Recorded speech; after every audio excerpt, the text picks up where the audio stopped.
I'm Al Filreis. I'm Anna Safford. And this is ModPoMinute, actually 5 minutes. We're hoping to scratch the surface of a short poem that we like. So let's get started.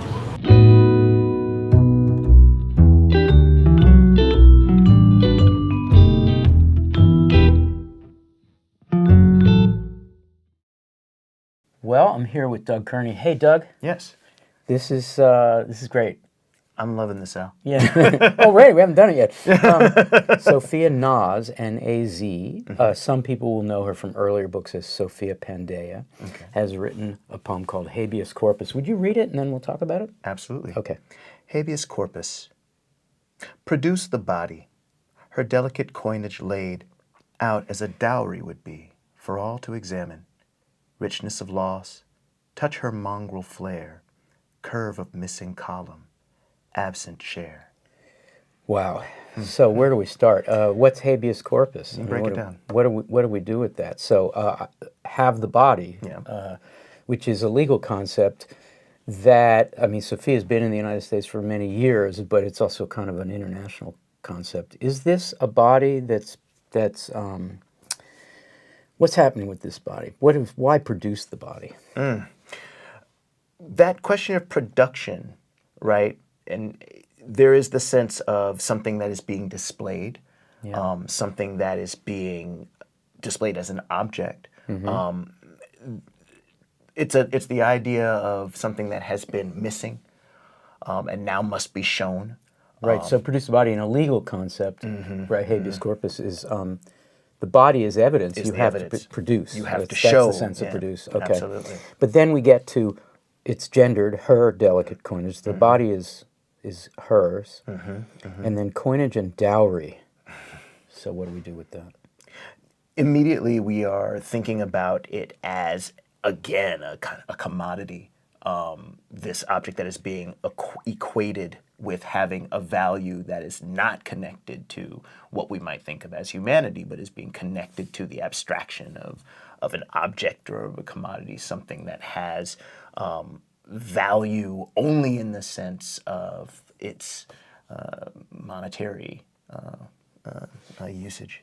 So if we're in a nation or a culture where the woman is married off and the dowry goes to the woman's family, we have that. But laid out starts to suggest that there's been a loss, that this is a body of that this is a dead body. That's not maybe literally true.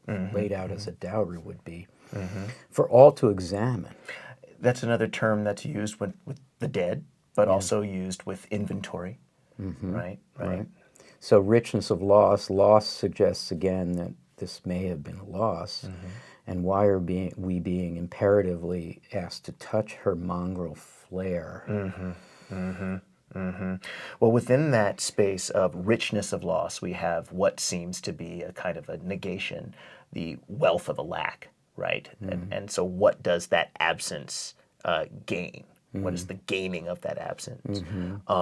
The curve of the missing column. You know, the first time I read this, for several times I read this, I kept thinking about, of course, architecture.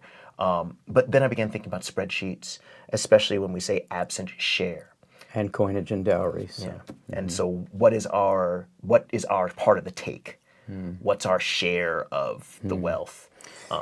And could it be it's not simply that the loss is not particular but cultural, general, that there's an overall responsibility for what has happened?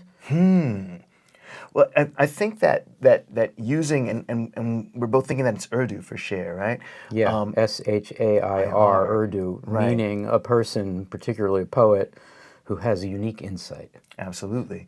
So that, of course, the linguistic shift at that moment in the poem, the last word, the ultimate moment in the poem, gives us a sense of a cultural specificity beyond the imagery of the poem. Right. But the fact that it also is a homophonic pun, like, teases out this possibility of it having something more general at the same time. As in sharing, S-H-A-R-E. R-E, Yeah. absolutely.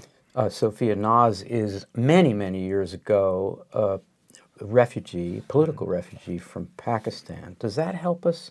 Just that biographical fact help us think about this poem? Well, it gives certain aspects of the poem a kind of cultural context.